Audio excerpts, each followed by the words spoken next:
A crypto wallet has always been this thing that really only exists within the digital realm. There was never any physical crypto wallet because crypto is all digital. You could just keep the wallet on your computer or phone and that was basically it. But now there is a true crypto counterpart to your regular wallet. The company Ledger is creating a product called the Ledger Stax. This is a next-gen crypto hardware wallet that is meant to truly usher in a new era for crypto. The Ledger Stax is a small device that is shaped like a wallet. It has a screen that covers the entire face of the device as well as wraps around the spine of it. And essentially it's 2.0 of Ledger's current product, the Ledger Nano X. Now for those who don't know, the Ledger Nano X is a hardware wallet. The whole idea of it is to help you keep your crypto more secure. A hardware wallet works by storing the private keys to access your crypto directly on a device. Then when you want to make a transaction on your crypto wallet, you need the ledger to be connected to the device where your wallet is. Then you have to physically confirm the transaction on your ledger. With traditional crypto wallets, someone could hack your computer or phone and just move your crypto. But with a hardware wallet, even if someone has access to your device, they can't move any of your coins because they don't have your hardware wallet. So hardware wallets have been the gold standard for keeping your crypto safe. Typically they are these small devices, usually shaped like a USB stick. They have a few buttons plus a small screen. Nothing fancy, they just have exactly what they need to do what they are designed to do. But this is where the Ledger Stax comes in. It aims to be an entirely new type of hardware wallet.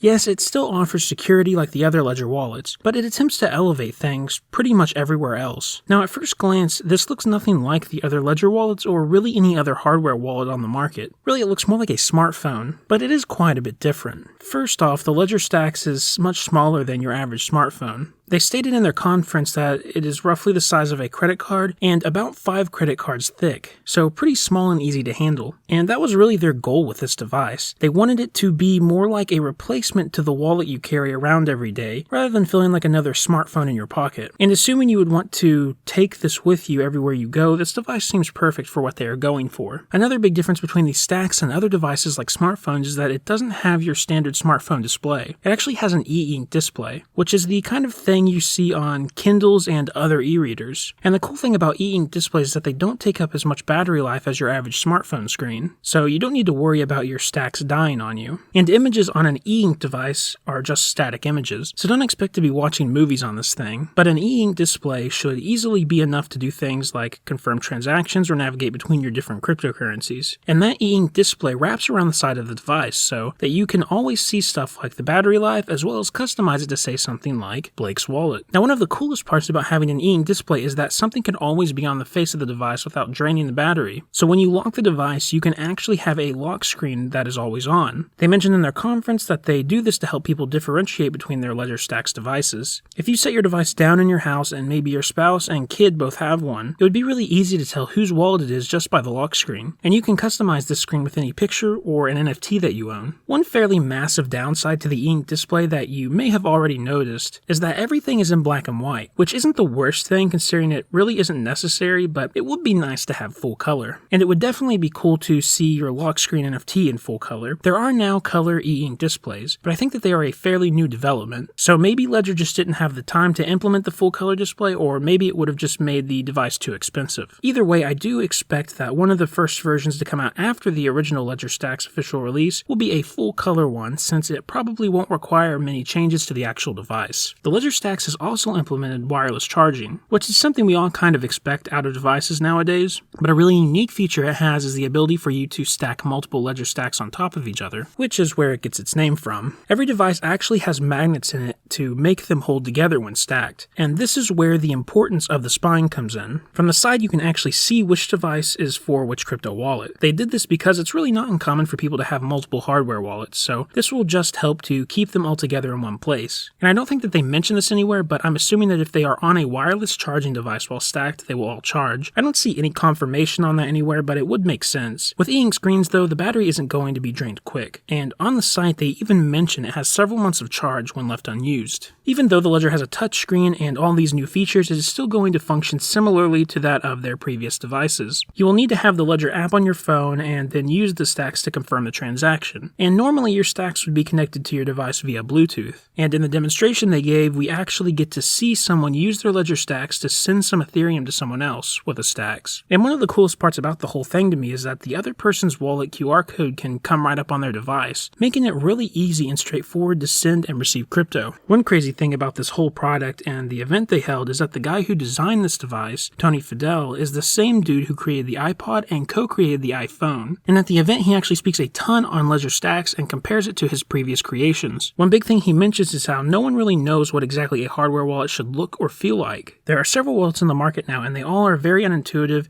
This is similar to another problem he fixed in the past. MP3 players used to come in all those wacky shapes and sizes, but once the iPod came into the picture, there was a best way to do it. And you can also move that forward to the iPhone, which had the exact same effect on the cell phone market. Tony Fadell mentions that he gets a lot of requests to design products, but he almost always turns them down, because the product isn't something that the world absolutely needs. And he mentions that he didn't know much about crypto before working on this project, and that he had never even heard of Ledger before. But after learning about everything and diving into it, he realized how important this technology was and how it could be revolutionized. So him even accepting to work on this project and designing this device is a pretty big statement in itself. Something interesting I did notice while scrolling through the site for the Ledger Stax is in this little FAQ section here. It asks some pretty typical questions like, what do I do if I lose my Ledger Stax? But one of the questions asks, can someone steal my funds if they have access to my Ledger Stax? And the response is pretty interesting because it mentions that if someone steals it, they are still going to need the PIN to get into it. And if they enter the PIN incorrectly 3 times in a row, your device will factory reset, making it impossible for them to access your wallet. Now, I don't know about you, but factory resetting after just 3 times seems a bit much. Like, I enter the wrong PIN on my phone more than 3 times in a row all the time. How annoying would it be if you pulled out your Ledger to confirm a transaction while you are out somewhere and you accidentally factory reset it? I could definitely see myself doing that. Maybe they could up the number of failed attempts, or even give you the option to change it to 5 or 7 incorrect entries. The good news is that if you do end up accidentally resetting it, all you would need to do is just put your seed phrase back into it and set it back up, but it still could be incredibly annoying. So if you want to order a Ledger Stax, it's going to cost you $279, which is pretty decent price in my opinion. The Ledger Nano X, which is their more premium hardware wallet at the moment, costs around $150, and the Nano S, their more budget-friendly wallet, costs around $80. So you're definitely paying a bit of a premium for the Ledger Stax, but it seems like a fair price, and I'm pretty sure that they are pricing this thing as low as they reasonably can, so I can't really complain. They are supposed to be shipping pretty soon, too. On their site, they're estimating that they will be delivered by the end of March 2023, so only a few months after they announced it, which is pretty impressive. I do think that the Ledger Stax has the potential to be a very revolutionary product, and with Tony Fadell behind it, it could potentially become the standard for crypto wallets in the future. And honestly, it could even become the standard for just wallets in general. Wallets as a whole have remained mostly unchanged for a long time, and a digital wallet like this could really be the future. Tony Fadell even kind of alludes to this in this presentation. It'd be really cool to have all your IDs, debit cards, and crypto in one place. We're still a long ways off from that though, and at this point it's more just wishful thinking. I will probably be buying one of these to try it out. Hopefully it lives up to all the expectations that have been set for it.